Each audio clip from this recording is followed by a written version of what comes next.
안녕하세요. 저는 올해 40대 후반인 남자입니다. 저는 아내와 아주 우연한 계기로 만나게 됐습니다. 회사 근처 단골 카페에서 커피를 가지고 나오는데 들어오던 여자와 정면으로 부딪히게 됐어요. 여자가 휴대전화를 보느라고 저를 미처 보지 못한 겁니다. 덕분에 들고 있던 제 커피는 와이셔츠를 까맣게 물들였고 여자는 기함하면서 정말 죄송하다고 했죠. 여자는 저에게 셔츠 값이랑 세탁비를 모두 변상할 테니 명함을 달라고 했어요. 그래서 여자에게 명함을 줬습니다.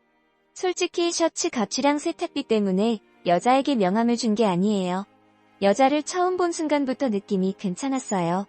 한 번 더 만나보고 싶다는 생각도 들었고요. 그날 저녁에 여자가 저에게 전화해서 계좌번호 알려주면 돈을 보내주겠다고 했습니다. 그런 여자에게 저는 돈 대신에 밥을 사달라고 했어요. 그거면 만족한다고요? 그랬더니 흔쾌히 좋다고 하더군요. 저는 그날 주말에 여자를 만나 밥을 먹고 차도 마시면서 많은 이야기를 나눴어요. 보면 볼수록 느낌이 괜찮은 것 같아서 혹시 우리 앞으로도 볼 수 있어요? 라고 물었죠. 그랬더니 수줍게 웃으면서 그럼요 라고 하더라고요. 이후 저는 여자와 3번 정도 더 만난 후에 연애했습니다. 그리고 연애한 지 1년 후에 결혼했고요. 이미 눈치를 채셨겠지만 그 여자가 바로 제 아내입니다. 아내의 직장은 제가 다니고 있던 회사와 5분 거리였어요. 그렇다 보니 저희 부부는 결혼하고 나서 출퇴근을 함께 했습니다. 만약 아내나 제가 일이 생겨서 퇴근을 일찍 하지 못하면 미리 이야기를 해줬고요. 가끔 아내와 점심시간에도 만나서 점심을 먹었죠. 제 친구들은 아내랑 왠지 같은 회사에 다니는 것 같아서 나는 좀 별로일 것 같은데 라고 했지만 저는 오히려 좋았습니다. 매일매일 아내 얼굴을 볼 수 있으니까요. 그리고 집이 아닌 밖에서 아내를 만나면 왠지 데이트하는 것 같아서 기분도 좋았고요. 그러다가 아내가 임신하고 출산을 하면서 1년 육아휴직을 썼어요. 아내와 매일 출퇴근을 같이 하다가 혼자 하려니까 허전하더라고요. 아이는 남자아이였는데 세상 누구보다 예뻤습니다. 제가 원래 아이를 별로 좋아하지 않았는데 제 아이가 생기니까 모든 아이가 다 귀엽고 예쁘게 보이더라고요. 저는 아내가 독박 육아라는 생각이 들지 않도록 아이 보는데 최선을 다했습니다. 새벽에도 일어나 아이 우유를 먹이고 주말에는 거의 제가 아이를 봤어요. 평일 내내 아이를 본 아내는 쉬게 하고요. 예전에 책에서 봤는데 엄마들이 아이를 낳고 산후 우울증으로 엄청나게 고생한다고 하더라고요. 그래서 옆에 있는 남편 역할이 참 중요하답니다. 저는 아내가 산후 우울증에 걸리지 않도록 일부러 주말에는 밖으로 내보냈어요. 친구들도 만나면서 자기만의 시간을 보낼 수 있게 하려고요. 그래서 아내는 주말에 친구들을 만나거나 요가 같은 운동을 하면서 오로지 자신만의 시간을 보냈죠. 아이를 보면서 뼈저리게 느낀 점은 돈 버는 게 가장 쉽다는 거였어요. 아이를 보는 것보다는 출근해서 일하는 게 더 편하더라고요. 그만큼 아이를 키운다는 것은 어려운 일인 거죠. 저희 부부는 아이가 그저 건강하게 자라기만을 원했습니다. 그러나 그건 역시 쉬운 일이 아니더라고요. 영유아 검진을 통해 아이 심장에 이상이 있다는 것을 알게 됐어요. 바로 대학병원에 가서 각종 검사를 받았죠. 검사를 받으면서 아이가 어찌나 울던지 보는 내내 가슴이 미어질 듯 아팠습니다. 검사 결과는 매우 충격적이었어요. 제 아이가 선천성 승모판 협착이라는 심장병이랍니다. 그 병이 승모판막이나 승모판막을 지지하는 조직이 정상적으로 발달하지 못해서 판막이 잘 열리지 않아서 생기는 선천성 심장병이라고 하더군요. 할 수만 있다면 제 심장을 아이에게 대신 주고 싶었습니다. 의사 선생님은 약물 치료를 일단 받아보지만 상태가 더 나빠지면 수술을 해야 한다고 했죠. 말도 못하는 어린 아기에게 그런 모진 고통을 주는 게 부모로서 힘들었어요. 제 아내도 많이 힘들어했습니다. 회사까지 그만두고 아기 결만을 지렸어요. 저희 어머니는 매일 새벽 기도에 나가서 기도를 드렸죠. 장모님, 장인어른도 매일 아기 상태를 확인하기 위해 전화를 주셨고요. 모두의 바람 덕분인지 아이는 호전되는 모습을 보였습니다. 그런데 아이가 아프고 나서부터 아내가 점차 달라졌어요. 갑자기 새벽에 자다가 일어나 소리를 지르기도 하고 밥을 먹다가도 울음을 터뜨렸죠. 그리고 저와 장모님에게 이유 없이 화를 내기 시작했습니다. 회사가 끝나자마자 병원으로 달려갔는데 아내가 왜 이제야 오는 건 하면서 큰 소리를 치더라고요. 제가 퇴근하고 어디에 들리지 않고 곧장 병원으로 갔는데 그날따라 차가 좀 밀렸어요. 그래서 평소 도착 시간보다 20분 정도 늦었죠. 제가 아내에게 차가 밀려서 그랬다고 고작 20분밖에 안 늦었는데 왜 그러냐고 했는데도 아내는 화를 내면서 당신 뭐야? 우리 아기한테 신경은 쓰고 있는 거야? 라고 하더군요. 그리고 저희 부부를 생각해서 반찬을 챙겨주시는 장모님에게는 왜 반찬이 이런 거밖에 없어? 좀 더 신경 써줄 수는 없는 거? 라고 성질을 부렸죠. 저에게 그러는 것은 참겠는데 수고해주시는 장모님에까지 그러는 것은 참을 수가 없더라고요. 그래서 아내에게 우리 때문에 고생하시는 장모님한테 너무하는 거 아니야? 라고 했더니 갑자기 울면서 자기도 이유를 모르겠다고 했어요. 그냥 갑자기 화가 치밀어 오르고 성질이 났답니다. 더 큰 문제는 아이가 아픈 후부터 아내가 점이나 미신 같은 것을 맹신하기 시작했다는 거예요. 아내는 용하고 유명하다는 무당은 모두 찾아가 아이를 살릴 방법을 물어보고 다녔어요. 그리고 비싼 부적을 사서 항상 지니고 다녔죠. 그런 건 다 미신이라고 쓸데없는 짓이라고 해도 말을 듣지 않았습니다. 심지어 굿까지 하려고 하더라고요. 그 문제로 아내와 엄청나게 크게 싸웠어요. 아내에게 집에서 굿을 하면 이혼할 각오를 하라고 말했죠. 그랬더니 막 울면서 왜 자신을 이해해 주지 못하다는 겁니다. 아내를 충분히 이해하고 있었지만 아닌 것은 아니라고 해야 했습니다. 아내 상태가 점점 더 심각해지니까 걱정이 되었어요. 그래서 아내를 데리고 병원에 가서 검진을 받았습니다. 그리고 의사로부터 아내가 우울증이라는 말을 들었죠. 아픈 아기를 돌보느라 아내도 점차 병이 들었던 거예요. 저는 그런 줄도 모르고 화만 내는 아내를 이해할 수 없다고 생각했어요. 참으로 못난 남편이었던 거죠. 이후 아내는 정신과 치료와 약물 치료를 병행했습니다. 주기적으로 상담도 받았고요. 그러고 나니까 아내 상태가 많이 좋아지더라고요. 다시 예전의 아내 모습을 되찾기 시작했고요. 하지만 아이 상태는 갈수록 나빠졌습니다. 좀 좋아지는 것 같았는데 상태가 급격하게 나빠지기 시작했어요. 담당 의사 선생님은 수술해야 한다고 했습니다. 그것만이 아이를 살릴 수 있는 유일한 길이라고 하시면서요. 작은 몸에 칼을 대야 한다는 것이 고통스러웠지만 그래야 아이를 살릴 수 있다고 하니 어쩔 수 없더라고요. 아이는 이번에 수술을 받았습니다. 걱정을 많이 했는데 씩씩하게 잘 견뎌주더라고요. 수술을 받은 아이는 빠르게 건강을 되찾았고 퇴원까지 하게 됐습니다. 아이가 퇴원하는 날 양가 부모님이 모두 병원으로 오셨어요. 장모님과 저희 어머니는 눈물을 보이시면서 기뻐하셨죠. 아이를 집으로 데려온 다음 날에도 아내는 지극정성으로 아이를 돌봤습니다. 아이에게서 한시라도 눈을 떼지 않았죠. 그런 아내가 걱정되어서 내가 운이 볼게. 당신은 나가서 바람이라도 쓰고 와라고 말해도 아이 곁을 떠나지 않더라고요. 저는 아내가 다시 우울증으로 고생할까봐 걱정됐어요. 그래서 억지로 아내를 나가게 했죠. 처음에는 불안해서 그런지 1시간 만에 집으로 오더니 점차 시간이 지나고 나니까 여유를 좀 찾더라고요. 정말 다행스러운 일이었습니다. 그렇게 시간이 지났고 아이는 무럭무럭 자라 초등학생이 되었어요. 언제 아팠다는 듯이 장난도 많이 치고 친구들이랑 씩씩하게 축구도 했죠. 그런 아이를 보니 안심이 됐는지 아내가 다시 일하고 싶다고 했습니다. 저는 찬성했어요. 아내가 집에서 아이만 보는 것보다는 나가서 활동하는 게 더 나을 것 같다고 늘 생각했으니까요. 다행히 장모님이 아이를 봐주시겠다고 해서 아내는 다시 구직 활동을 시작했죠. 쉬었던 기간이 길어서 그런지 직장을 구하는 게 쉽지는 않은 것 같더라고요. 그런데 아내가 예전에 다녔던 직장 선배가 자신의 회사로 들어오라고 제안했어요. 직장 선배가 퇴직 후에 회사를 차렸는데 그 분야에서 꽤 알아준다고 하더라고요.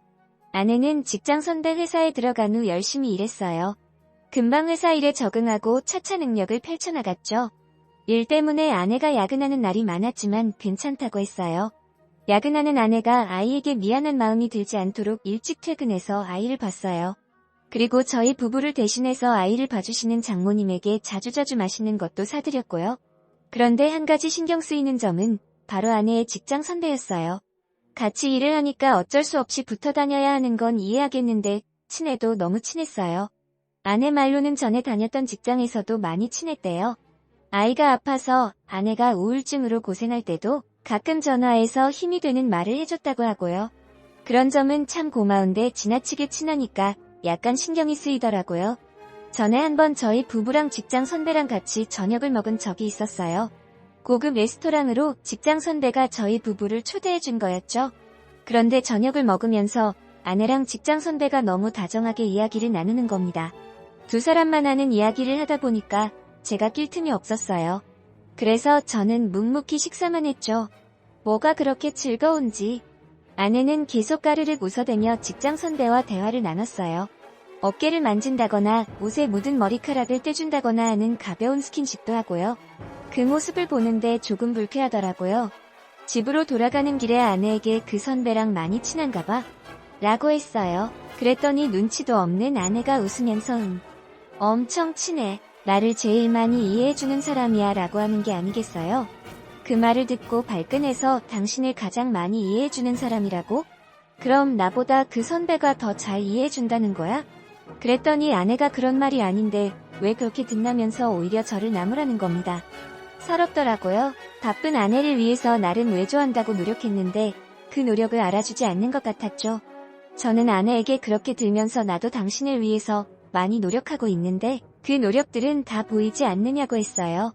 그제야 아내가 미안하다고 하면서 충분히 고맙게 생각하고 있다고 말해주더라고요. 그런데도 제 기분은 나아지지 않았습니다. 두 사람이 여전히 친했기 때문이죠. 가장 친한 친구에게 이런 제 생각을 털어놨더니 기분 나쁜 게 당연해. 나라도 그랬을걸? 이라고 말하면서 아내와 한번 대화를 나눠보라고 했어요. 솔직하게 말하면 이상한 생각한다고 화낼 것 같아. 그건 모르는 거잖아. 속으로 쌓아두는 것보다는 차라리 대화해보는 게 나아. 곰곰이 생각해보니 친구 말이 맞는 것 같았어요. 그래서 주말에 아내랑 한번 대화를 나눠보자고 생각했죠. 그런데 주말 전에 아내가 먼저 이야기 좀 해보자는 겁니다. 나 할 말이 있어. 뭔데? 자기 솔직하게 말해봐. 최 선배 신경 쓰이지? 뜨끔했는데 자존심 때문인지 바로 그렇다는 말이 나오지 않더라고요. 왜? 신경 쓰는 것 같아? 무지 신경 쓰는 것 같아. 그래? 그러니까 솔직하게 말해봐. 요즘 신경 쓰고 있지? 그 순간 친구 말이 떠올랐고 저는 솔직하게 신경 쓰인다고 이야기했어요. 그러자 아내가 근데 왜 말을 안 해? 족스러워 보일까봐 말할 수가 없었어. 그게 뭐, 신경 쓰이면 당연히 말하는 거지. 나는 만약 당신 곁에 신경 쓰이는 여자가 있으면 바로 말할걸. 정말? 아내는 저를 따뜻하게 안아주면서 신경 쓰이겠지만 그래도 신경 쓰지 마. 나한테는 당신밖에 없어. 그러니까 나를 믿어줘라고 말했어요. 아내의 그 한마디에 마음이 사르르 풀리더라고요. 아내를 믿지 못한 저 자신이 바보처럼 느껴지기도 했고요. 아내와 솔직한 대화를 나눈 뒤부터 신기하게도 아내의 직장 선배가 더는 신경 쓰이지 않았습니다.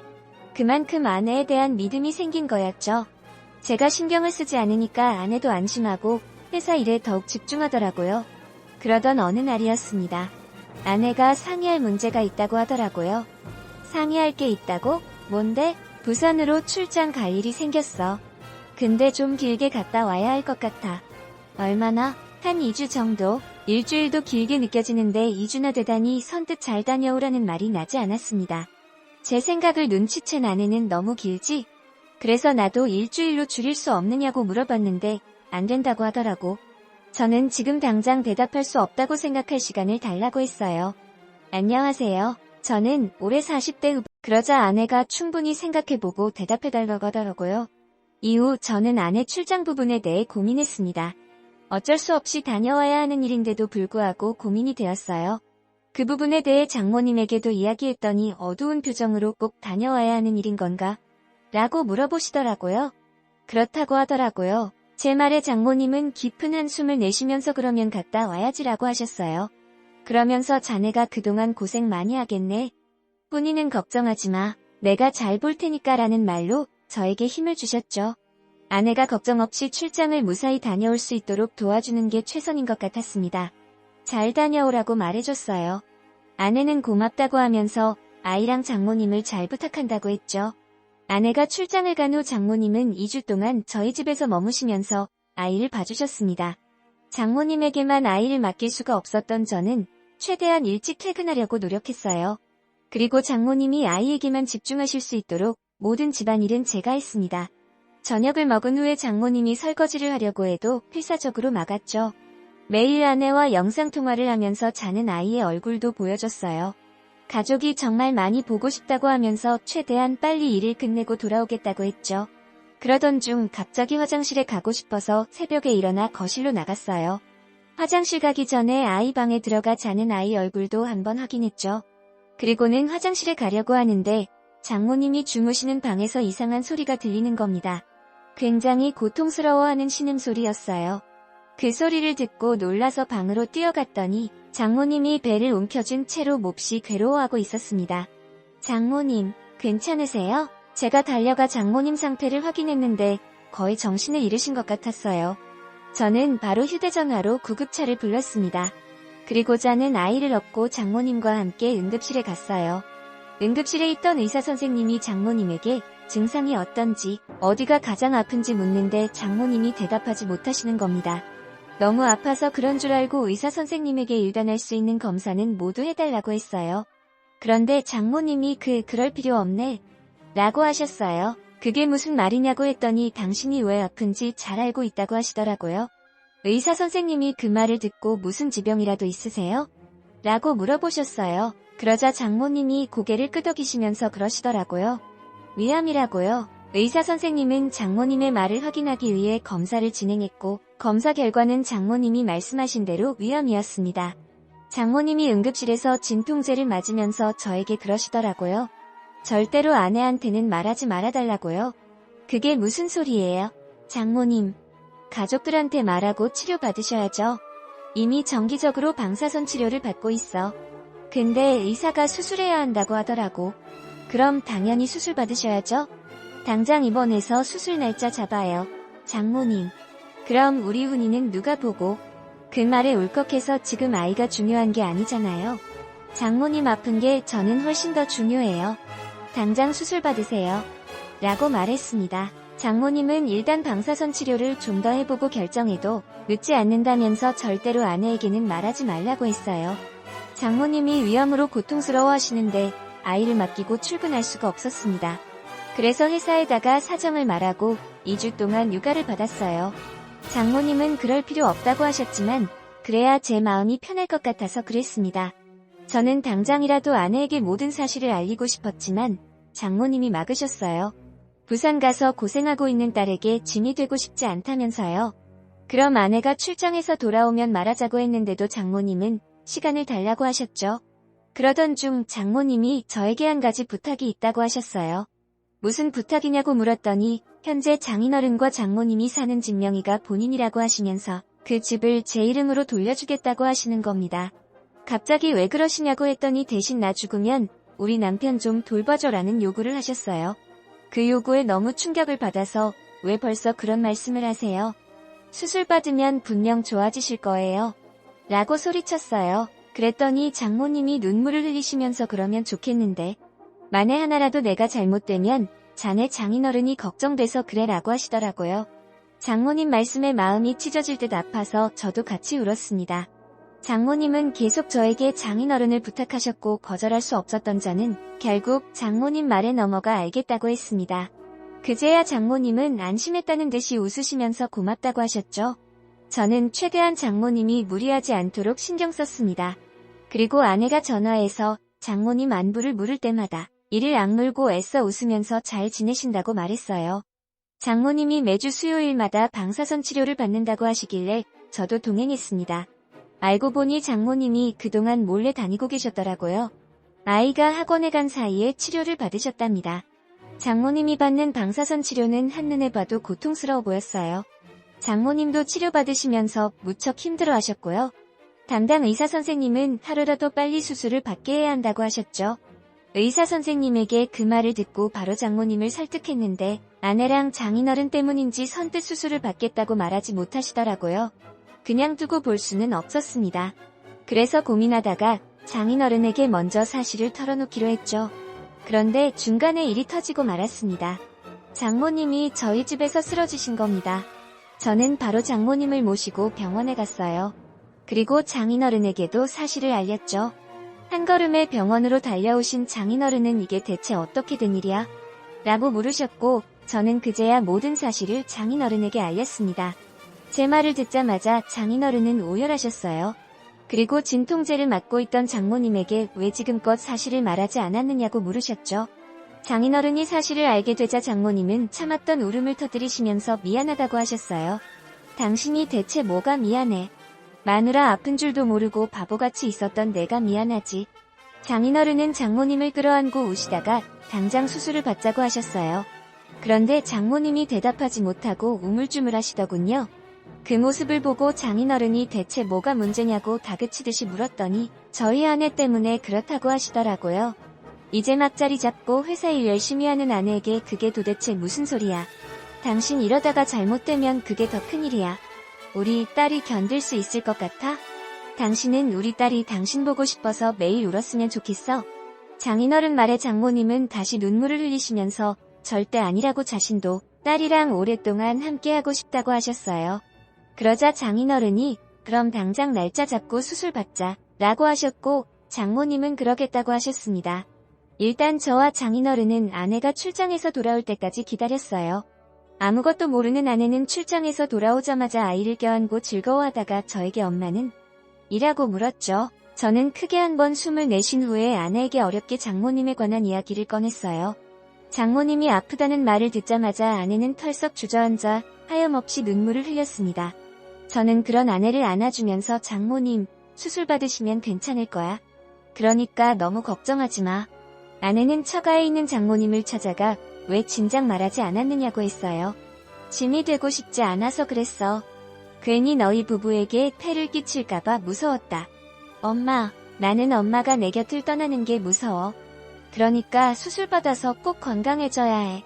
알겠지? 이 장가가는 모습 보고 싶지 않아? 장모님은 눈물을 흘리시면서 할 수만 있다면 증손자 얼굴도 보고 싶다고 하셨어요. 그럼 우리 당장 수술 받자라고 말했고 장모님은 그럴 거라고 하셨습니다. 이후 장모님은 병원에 입원해서 바로 수술 날짜를 잡았습니다. 아내는 하던 일을 모두 멈추고 장모님 곁을 지켰어요. 장모님은 아내가 일하지 못할까봐 걱정되어서 자기는 괜찮으니 회사에 나가라고 했지만 아내가 싫다고 했습니다. 그동안 저도 다시 휴가를 내고 아이를 돌봤어요. 다행히 제 사정을 아는 회사에서 많은 배려를 해줘서 가능했습니다. 다행히 장모님 수술은 무사히 끝났어요. 하지만 의사 선생님은 수술은 잘 끝났지만 상태를 좀 더 지켜봐야 한다고 하셨죠. 장모님이 수술을 끝내고 나서 몸을 회복시키는 동안에도 아내가 장모님 곁을 지켰습니다.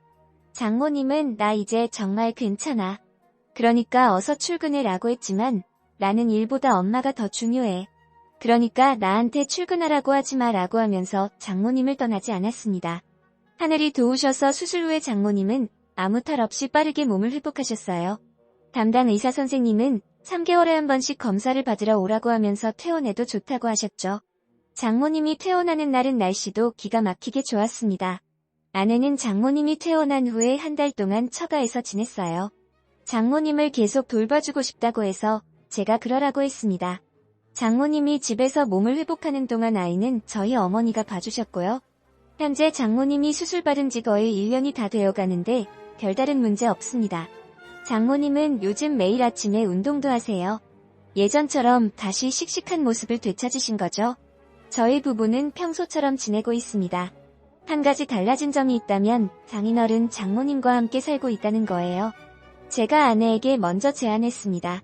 지금까지 저희 아이 봐주셨던 장모님에게 고마운 마음을 보답하기 위해서요. 제 제안에 아내는 사실 나도 그러고 싶었는데 당신이 불편할까봐 말할 수가 없었어 라고 하면서 정말 고맙다고 하더라고요. 그런데 막상 장인어른 장모님께 말씀드리려고 하니까 장인어른 장모님이 불편해하시진 않을까?